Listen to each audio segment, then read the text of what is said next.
Você está no canal Shaolin Japão, seja muito bem-vindo. Mais uma vez aqui, Márcio, falando para vocês. E é o seguinte: Japão em pânico. É o título de hoje, Japão em pânico. Pela primeira vez desde o surgimento do coronavírus no Japão, mais de 10 mil pessoas infectadas em um único dia. Kanagawa e Tóquio são os dois estados que mais tiveram pessoas contaminadas. Tóquio com 4.800, quase 4.900 pessoas, e Kanagawa com quase 2.000 pessoas infectadas em um único dia, tá? Nesses estados já alegam a falta de leitos para pessoas em estado grave. O que não acontecia até então. Caso duas pessoas ou mais de uma mesma família fiquem infectadas, elas vão dividir o mesmo quarto, o mesmo leito no hospital, porque não há leitos disponíveis mais. Eu lembro que das primeiras vezes que foram contaminadas as pessoas, essas pessoas elas iam para hotéis, né? O governo paga o hotel, paga tudo, estadia, enfermeiros, e elas ficavam em confinamento nos hotéis. E desta vez as pessoas estão tendo a possibilidade de escolher se querem ir para o hotel, ou querem ir para o hospital, ou querem ficar em casa, fazer o tratamento em casa. Bom, mas o que acontece é que o Japão nunca enfrentou uma situação como esta. O Japão nunca enfrentou uma situação como essa, onde os números cheguem a tanto. Ou seja, os números de ontem foram simplesmente os mais altos desde que começou a pandemia no país. Ou seja, o Japão está começando a ter aquela sensação de que está perdendo o controle. Porém, lembrem que os Jogos Olímpicos nada tem a ver com isso, segundo o governo. Os especialistas estão apontando que esta onda, né, essa nova onda, essa é a onda, hein? Esse é ondaço, esse é um tsunami. Ela está vindo devido ao relaxamento das pessoas e não do governo. A culpa não é do governo, a culpa é das pessoas que não estão cumprindo com o distanciamento social, o uso de máscara, a higienização. Máscara hoje não falta, álcool gel também não falta. Porém, a gente nota, não sei se por causa do calor ou por causa daquela primeira onda que teve, onde foi avisado que não se preocupasse, porque quando chegasse o verão diminuiria os números, porque o vírus não é resistente ao calor. E infelizmente o que aconteceu? Pois é, aí que tá. Eu já tinha avisado, né? Como é que eles podem ter certeza se eles não viram o vírus no calor ainda, né? E aí está. Agora os números sobem junto com a temperatura. Hoje está um pouquinho mais fresco.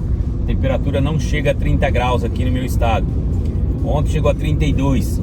Mas os números também foram elevadíssimos do corona. Agilização para poder fazer a vacina está acontecendo, mas a gente nota ainda a dificuldade que as pessoas têm em marcar consulta, em marcar a reserva para fazer a vacinação. Como eu já falei para vocês, a minha empresa está vacinando, mas só que primeiro eles vão vacinar todos os funcionários que são efetivados da empresa. A empresa onde eu trabalho é uma multinacional, são mais de 5 mil funcionários e tem um número estipulado por dia de funcionários que podem ser vacinados. Não são chegar a fazer aquela fila e vai vacinando todo mundo, não é bem assim. Mesmo porque corre o risco de ter rejeição, corre o risco da pessoa passar mal, e aí se tirar muita gente da firma, como é que vai funcionar, né? Então talvez por isso eles tenham um número aí mais reduzido, ou talvez até mesmo pelo fato de que precisam de manter a vacina em temperatura baixa e não tem recipiente grande o suficiente para trazer muitas vacinas, né? Sem contar que eu não lembro agora, tá faltando, não sei se foi Guma ou foi Saitama, que teve um apagão. E devido a esse apagão, se não me falha a memória, mais de 4.000 doses, 4.800 doses foram para o lixo. E algumas outras estão sendo avaliadas para ver se ainda é possível usá-las ou não. Bom, essas são as notícias de hoje aqui no Japão. Segundo os especialistas, esses números devem dobrar, tá? Até o meados do próximo mês, se nada for feito. E a cobrança em cima do governo, como se o governo fosse um milagreiro, né? O governo é que tem que fazer a parte deles, e o resto pode viver a vidinha do jeito que quer e não vai acontecer nada. Como eu digo sempre, né? Cada cabeça uma sentença. A gente planta o que a gente colhe, mas as pessoas ainda insistem no erro de fazer com que o relaxamento dele, individual, seja refletido no erro do governo. Eu acho, na minha opinião, eu acho isso, além de estranho, errado. Porque quando controlaram bem na primeira onda, na segunda onda, que deram aquelas controladas, eles seguraram bem. É claro que quanto mais ondas você faz, menos subsídio do governo tem, e aí mais necessidade passa. Tá acontecendo aqui no Japão uma onda de furtos e roubos que é uma coisa de louco. Nunca houve tanto. Até as lavanderias que trabalham 24 horas e não tem funcionário nas lavanderias. Então você chega lá, você põe a moedinha, a lavadeira já começa a rodar. Então essa maquininha estão tentando roubar também. Ou seja, tá um absurdo a forma com que as coisas estão acontecendo. No meu ponto de vista, o ponto de vista do Shaolin é o seguinte: é que todos esses roubos e furtos que estão aumentando vêm devido ao corona. É o efeito corona, porque as pessoas não têm trabalho, não têm rendimento. Quem tem trabalho tem ainda, né? Mesmo ganha pouquinho, mas consegue se virar. Mas e quem não tem nada? Então fica terrível a situação. E agora, né, essa semana aí, duas fábricas da Toyota grande lá em Toyohashi, em Aichi, vão parar a sua produção. Eles alegam que devido ao coronavírus, lá no Vietnã, está faltando mão de obra para poder fazer as peças que eles mandam para o Japão, para poder ter a produção em andamento. Então, vão paralisar duas plantas inteiras, duas fábricas inteiras, né? E espero que outras fábricas não façam o mesmo porque onde eu trabalho também usa material do Vietnã, e já desde o começo do mês de julho, mês de junho ainda estava bom, mês de junho caiu a produção e muito, tá, gente? E eu não sei como é que vai ficar mês que vem, não faço a mínima ideia, porque onde eu trabalho é tipo assim, se vai ter hora extra ou não, você só sabe depois das 3 horas da tarde. E quando tem o calendário programado, ele é programado. Se está programado o mês inteiro para ter 2 horas de hora extra ou 3 horas de hora extra, você vai fazer esse horário. Então você não precisa nem perguntar quantas horas vai ser, porque é o que o calendário manda. E todo mundo, não tem um setor que faz mais e um setor que faz menos, todo mundo. E o mês passado estava bom, e esse mês, pela primeira vez, aconteceu de que estava programado para uma média de 2 horas diária, e galera, 100 hora extra, tá? 100 hora extra.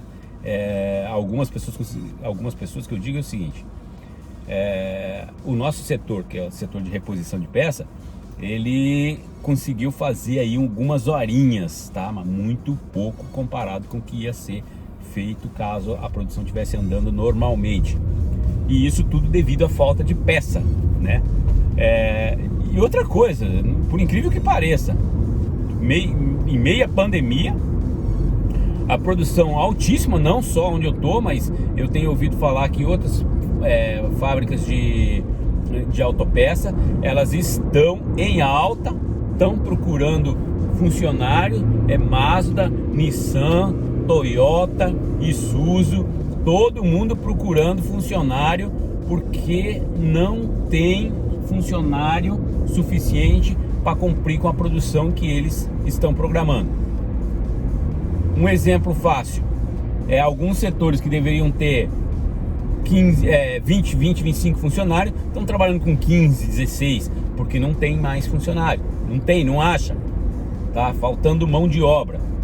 Só que é o seguinte, aí fica a pergunta, peraí, tem tanta gente reclamando que não tem emprego, com tanto emprego por aí, não bate. E eu não sei se é por falta de qualificação. Algumas empresas não estão pegando estrangeiro, não querem saber de estrangeiro, principalmente se for latino-americano. Não pega de jeito nenhum. Principalmente Isuzu e aqui perto de onde eu moro, eu trabalhei nessa fábrica, chama Shonan Uniteco. Ela não pega estrangeiro, tem alguns estrangeiros trabalhando lá que são de uma safra antiga, mas hoje em dia eles não pegam de jeito nenhum. E estão com falta de mão de obra. Eles não estão conseguindo produzir o que deveriam estar produzindo para entregar para os clientes deles. E tá assim, esse bolo louco aqui no Japão que ninguém entende direito o porquê. Falta de peça sim, falta de mão de obra. Aumento excessivo de produção em plena pandemia. Hoje a gente não sabe como vai ser o amanhã, por enquanto, tá? Eu tenho aí meu ponto de vista, tá, gente? Quando sobe muito a coisa, se for só porque tá vendendo bem, tá tranquilo. Mas se sobe muito porque eles querem ter uma reserva para o futuro, aí é complicado. Muito embora no Japão as montadoras geralmente elas só fabricam se o carro já tiver sido vendido, tá? Existe esse detalhe, né? Então acredite-se que pelo menos o que alivia um pouco, porque se eles estivessem estocando para um futuro ou para economia de peça, porque supõe-se que tudo vai começar a subir daqui para frente, né? No Japão já, se você vai no supermercado, você sente na pele o valor aumentado das coisas, até mesmo restaurantes, vestiário, né? Lojas também de roupas, a gente sente que o valor das coisas estão subindo realmente rápido. E existe ainda uma projeção de que vai subir mais a partir de julho agora, tá? Tem uma projeção que vai subir mais o preço de várias coisas devido a alguns motivos aí, ou por falta de gás, igual no Brasil, né? Falta gasolina, sobe a gasolina, sobe tudo. Só que no Japão o sistema é um pouquinho diferente. O Japão é um pouquinho diferente. O Japão ele não reflete muito o preço, né? Se a gasolina e outra, né? Não é igual no Brasil. A gasolina sobe e não baixa nunca mais, né? Pelo menos ele sobe, mas baixa depois. Bom, gente, então é isso que eu queria falar com vocês. Fiquem com Deus e até o próximo vídeo. Eu fui, tchau!